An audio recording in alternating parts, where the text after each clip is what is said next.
बहुत सारे स्टूडेंट्स इंतज़ार कर रहे थे इस नोटिफिकेशन का, तो फाइनली ये नोटिफिकेशन आ चुकी है। जैसे आप सभी को पता है, डीआरडीओ ने 2022 में गेट के स्कोर के माध्यम से 630 वैकेंसी निकाली थी।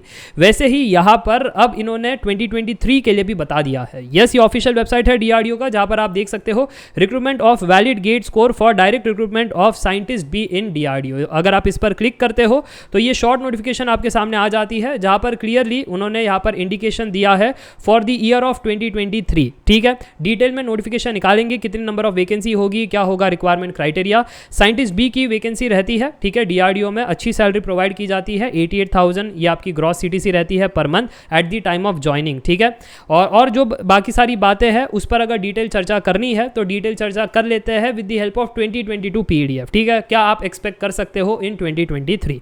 ज़्यादा फर्क नहीं होगा, इसी से कोरिलेटेड होगा, इसी को ओवरलैप होगा। जैसे अगर आप 2022 में देखते हो 630 वैकेंसी निकाली गई थी, जहां पर 3 पोजीशंस थी। एक तो डीआरडीओ में वैकेंसी है, एक है डीएसटी में और एक है एडीए में। सभी जगह साइंटिस्ट बी की वैकेंसी है, जैसे आप यहां पर देख सकते हो। ठीक है, सैलरी 88,000 पर मंथ की थी। और यहां पर थोड़ा सा अटपटा क्राइटेरिया है, क्योंकि अगर आप प्रीमियम कॉलेजेस से पास आउट हो, आईआईटी या एनआईटी, तो फिर आपको गेट स्कोर नहीं चाहिए। फिर अगर आपके पास अगर इंजीनियरिंग डिग्री है फर्स्ट क्लास रिस्पेक्टिव डोमेन, आप अप्लाई कर सकते हो। बेस्ट पार्ट ये है ऑलमोस्ट सारे ब्रांचेस एलिजिबल है। यस, सारे के सारे ब्रांचेस के लिए ये वैकेंसी निकालते हैं। वही अगर आप टीयर 2 टीयर 3 में हो, ट्रिपल आईटी से हो, या फिर अगर कोई और कॉलेजेस से हो, प्राइवेट कॉलेजेस से हो, तो फिर फर्स्ट क्लास बीटेक चाहिए। फर्स्ट क्लास का मीनिंग क्या है आगे दिया गया है। ठीक है, और उसके साथ साथ आपके पास वैलिड गेट स्कोर होना चाहिए, क्योंकि गेट स्कोर के बेसिस पर सिलेक्शन नहीं होगा। ये जस्ट एक टिकट है कि आप यहां पर एलिजिबल होते हो। इसके आगे इनकी ओर से रिटन टेस्ट, फिर इंटरव्यू, फिर आपको नौकरी मिलती है। तो उसके बारे में चर्चा करते हैं। पीडीएफ बहुत लंबी है, इस पीडीएफ को भी मैं डिस्क्रिप्शन बॉक्स में दे दूंगा,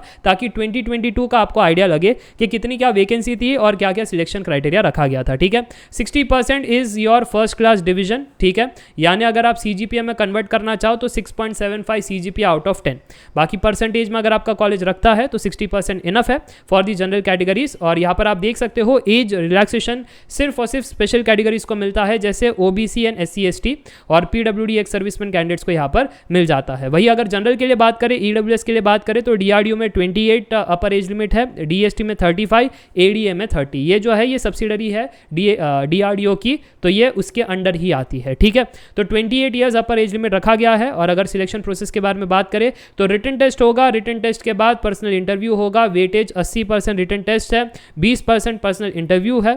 और एप्लीकेशन फीस रहने वाली है जनरल ईडब्ल्यूएस ओबीसी वालों के लिए, मेल कैंडिडेट्स के लिए 100 रुपीज़ है। वही फीमेल कैंडिडेट्स या फिर एससी एसटी पीडब्ल्यूडी कैटेगरीज में अगर आप आते हो तो कोई भी एप्लीकेशन फीस नहीं है। मुझे लगता है सारी चीज़ क्लियर है। अगर इसके अलावा अगर आपको कोई डाउट है तो आप कमेंट सेक्शन में पूछ सकते हो।